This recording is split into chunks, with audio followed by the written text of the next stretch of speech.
안녕하세요. 노동법 읽어주는 노동자 민주노총 부산본부의 추승진 상담실장입니다. 반갑습니다. 지난 12월 1일에 민주노총에서 고용 형태 공시제라는 취지에 맞지 않게 주요 20대 재벌들의 고용 구조가 갈수록 후퇴하고 있다는 보도 기사를 낸 것을 봤는데요. 이게 뭔 말인가요?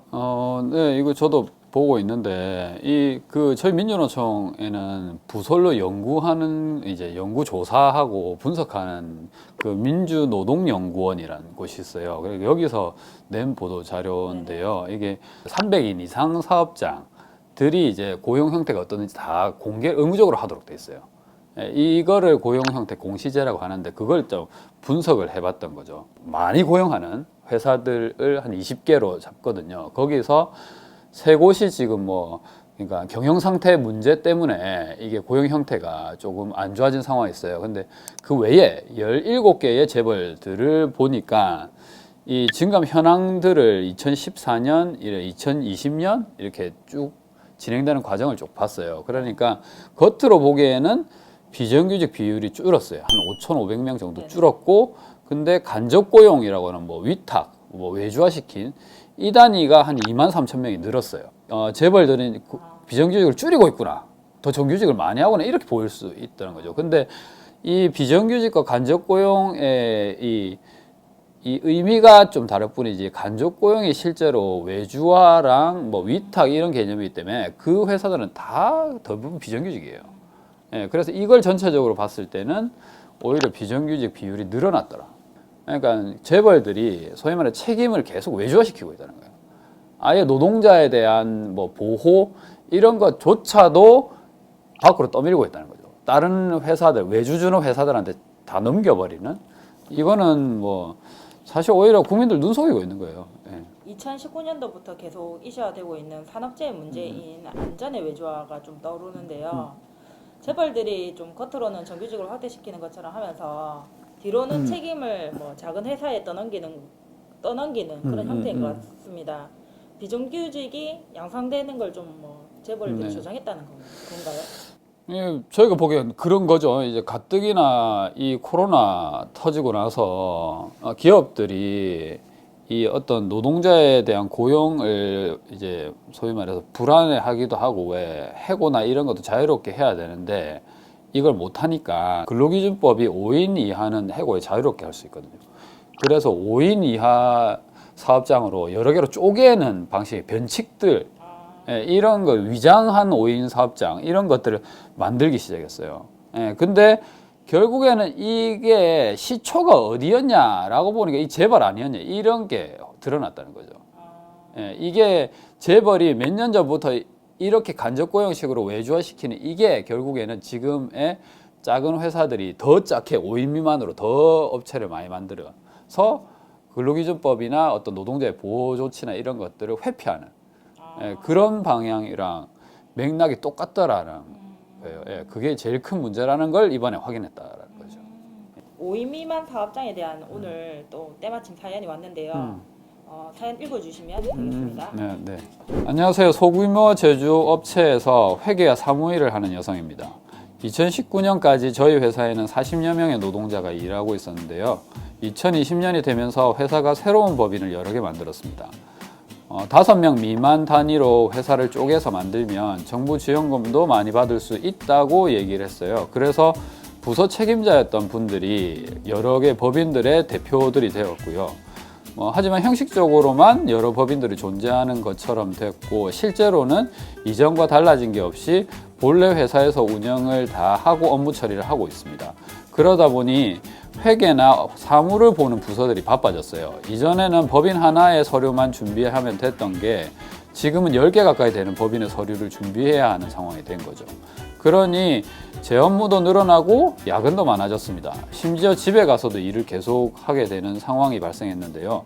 결국 사장님께 일이 너무 많아졌다고 하소연을 했습니다.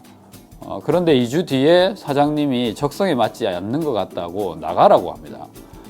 이거 부당해고 아니냐고 하니까 회사가 5인 미만 회사라서 부당해고가 없답니다. 마음대로 해고할 수 있다고 하네요. 정말 이대로 나가야 하는 건가요? 좀 전에 실장님께서 약간 네. 좀 5인 미만 사업장에서 발생한 부당해고 문제라고 말씀하셨는데 5인 미만 사업장은 네. 근로기준법의 해고금지 규정에 적용을 받지 않는다고 저번에도 말씀하셨고 예, 예. 그랬는데 그러면은 약간 회사에서 변칙적이긴 하지만 회사 자체는 5인 미만이면 근로기준법을 피해가는 거는 맞는 거죠. 맞는 것 같은데 그냥 회사에서 나가야 하는 건지 이분은 굉장히 좀 억울할 것 같은데요. 아니 뭐 이분 나가실 필요는 없습니다. 예, 쫓아내면 부당해고예요. 그러니까 5인 미만은 그냥 해고해도 된다고 그때. 그래서 제가 좀 설명을 드릴 건데 뭐 사실 사연에서 이분은 답이 이미 나와 있습니다. 그러니까 이 회사는 실제적으로 5인 미만 사업장은 아니에요. 그러니까 5인 미만 사업장으로 위장을 하고 있는 거고, 그러니까 회사가 노동부나 정부한테 사기치고 있는 거죠. 이런 5인 미만 사업장들을 가짜 5인 미만 사업장 뭐 이렇게 부르는데요. 예, 만약 이분 같은 경우에는 만약 회사에서 쫓아내면 나가라 이렇게 해가지고 실제 집행을 해버리면 노동위원회 구제 신청을 하시면 제가 보기에는 오히려 회사가 곤란해지시고 이분은 부당해고를 구제받을 수 있다. 라고 생각됩니다. 아무래도 사연 주신 분께서는 회사가 이제 변칙적으로 이걸 5인 미만으로 여러 개를 쪼개는 상황 자체를 아시는 거예요. 예, 그러니까 회사가 전체로 봤을 때 5인 이상이다라는 걸 증명하기는 오히려 쉬우실 거예요. 그래서 뭐 일단은 제가 5인 미만 사업장이냐 이하냐 뭐 이상이냐 이런 것들을 구별할 수 있는 판단 기준을 한번 좀 준비해 봤습니다. 한 3가지 정도 있거든요. 그래서 한번 화면으로 첫 번째부터 한번 보실게요. 일반적으로 회사에서 상시적으로 이제 일하는 사람 수를 계산을 할 수가 있어요. 이게 근로기준법 시행령 제7조 2에 나와 있습니다. 예, 그 사연 주신 분 경우에 예를 들어서 설명을 하면 뭐 해고를 당했어요. 예, 그러면 이 해고 당한 날로부터 30일 전, 그 안에 일한 모든 노동자 숫자를 가지고, 그러고 그 30일 전 사이에 일한 날짜 있어요. 뭐 토요일, 일요일 이런 날 일 안 했을 거니까 일한 날짜 딱 해서 그거를 딱 나눠주면 이게 이제 숫자가 5 이상이냐 이하가 딱 나와요. 그러면 상시 근로자 수가 5인 이상이다 이하다 이게 구별이 된다는 거죠. 그리고 만약에 이런 경우도 있어요. 그러니까 실제 이 인원에 비해서 일한 날을 나눴는데 이게 4점 얼마 나왔어요. 5인 이상인 날이 30일의 반 이상 차지를 하고 있고 실제로 이걸 다 더했을 때 계산을 해보니까 4점 얼마일 뿐인 거지.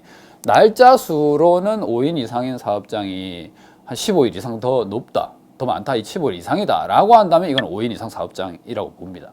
얘기를 들으니 약간 질문이 생기는데요. 보통 정부 기관에서는 노동자들의 4대 보험 가입 여부로 노동자 수를 확인하잖아요. 4대 보험 가입한 노동자들 수로 계산해야 하는 건지 궁금한데요. 네, 이 질문 잘하셨어요. 예, 그러니까 이 법에서는 그 노동자 수를 계산할 때 4대 보험 가입 여부로 판단하지 않습니다. 다르게 질문을 할 수도 있겠죠.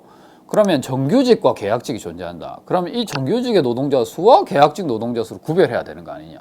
이게 자연스럽게 두 번째의 기준이 되는 거거든요. 그러니까 굳이 근로기준법에 따라서 계산을 하지 않아도 실제 일하는 노동자 수, 그러니까 실제 일을 하고 있는 내 옆에서 이 사람들이 어떤 몇 명이냐에 따라서 5인 이상이냐 이하냐 이걸 판단할 수 있다는 겁니다. 그러면 판단 기준이 3가지라고 하셨는데 마지막은 뭔가요?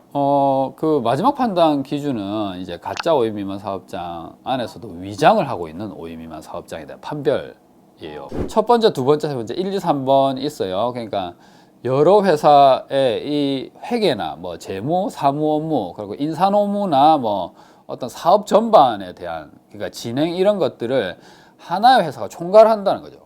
그리고 그 총괄하는 회사의 뭐 사장이나 이런 사람의 명령이나 업무 지시를 다 따르는 거예요. 이런 경우에는 위장하고 있구나. 위장한 5인 미만 사업장이구나. 이렇게 본다는 겁니다. 만약에 5인 미만 사업장인 게 좀 확실하면 노동자는 부당한 해고에 법적으로 보호받을 수 있는 게 있는가요? 5인 미만 사업장이라 하더라도 그러니까 해고 자체에는 정당성이 무조건 있어야 되죠. 예, 그래서 요 부분은 제가 이제 화면을 보고 다시 한번 설명을 좀 드릴 건데 3가지 정도 기억하시면 될 것 같아요. 이 기간에는 절대로 해고할 수 없다라는 절대 해고 금지 기간이 있어요. 뭐 출산휴가, 뭐 육아휴직, 그리고 산재가 끝나고 이런 경우에 30일, 한 달은 적응 기간을 둬야 된다. 이런 거라서 그 기간에는 해고를 절대 못하도록 돼 있어요. 이거는 안 지키면 또 처벌까지 세게 가요. 예, 그래서 이 부분은 기억을 하시는 게 좋을 것 같고, 두 번째 같은 경우에는 아까 잠시 언급 드렸는데 근로계약서라든지 회사의 사규 이런 게 있어요. 그러니까 5인 미만 사업장도 사실 뭐 내부적으로는 근로계약서에 준하는 그 내용이 있고 아니면 징계나 뭐 이런 부분에 자기들 자체 이게 규정이 있다는 거죠. 거기에 해고에 대한 규정이 있을 수 있어요. 그래서 이걸 꼭 확인을 하셔야 되고, 근데 이 규정을 따르지 않고 해고를 했다. 그냥 나가. 법에서는 나가도 뭐 잘라도 상관없다고 하니까 그냥 나가. 이렇게 했다라면 그 규정을 위반하는 걸로 해서 민사소송을 걸 수도 있습니다. 그리고 세 번째가 이제 이거는 조금 아이러니한데 오히려 5인 미만 사업장에서는 그 정규직, 그러니까 기간이 정함이 없는 노동자는 해고를 마음대로 할 수 있어요. 그러니까 거기에 대한 제한이 없다는 거죠. 근데 계약을 정한 노동자들이 있어요. 5인 미만이고 예를 들어 계약 기간 1년 했다. 근로계약서를 썼다. 그런데 1년도 안 돼서 니 나가. 이렇게 하면 이거는 계약 위반이 되는 겁니다. 이건 근로기준법을 떠나서 민법상으로 소위 말해서 나와 사용자 간의 한 계약을 사용자가 일방적으로 그냥 이유 없이 귀책 사유도 없이 파기했다 이런 거기 때문에 이런 경우에도 손해배상을 청구할 수 있게 되는 거죠. 사실 오늘 사연 주신 분께는 노동위원회 부당해고 구제 신청을 하면 약간 복직을 할 수 있을 것 같은데요. 여러 개의 가짜 5인 미만 사업체를 쪼개놓은 문제로 또 다른 노동법 위반 상황들이 계속 발생할 것 같습니다. 이런 회사들을 다시 뭐 정상적인 상태로 돌릴 수 있는 방법은 없을까요? 그 포털 사이트에 권리찾기 유니온이라고 검색을 한번 해보십시오. 권유하다라고 불리는데요. 여기가 지금 가짜 5인 미만 사업장을 제보를 받고 있어요. 지속적으로 상시적으로 제보를 받아서 이런 제보가 들어온 것들에 대한 그런 피해자에 대한 조사를 해가지고 그것을 노동부에 특별 근로감독을 해라라고 요청을 합니다. 집중적으로 근로기준법이나 어떤 노동법의 사각지대에 있는 분들에 대한 문제를 해결하고 민원을 제기하고 해소해 나가는 이런 활동들을 하는 곳이라서 권리찾기 유니온 한번 검색해서 들어가 보시면 가짜 5인 미만 사업장 딱 제보하기 요거 클릭해 보시면 도움 받으실 수 있을 겁니다. 오늘 방송은 여기까지입니다. 궁금한 점이 생기시면 요 밑에 전화번호 나오는 걸로 전화 주시면 저희가 친절하게 상담해 드리겠습니다. 그리고 방송 이후에도 유튜브에 저희 부산탐구생활 유튜브 채널로 방송 올라가니까요. 한 번 더 보시고 더 궁금하신 거는 거기에 댓글로 달아주셔도 저희가 친절하게 답변을 달아주니까 편하게 상담 신청하시면 되겠습니다. 오늘도 노동자의 권리는 노동자 스스로 지켜야 된다는 점 잊지 마시고요. 저희 방송 유익했다면 유튜브에 가셔서 부산탐구생활 구독, 좋아요 꼭 눌러주십시오. 고맙습니다.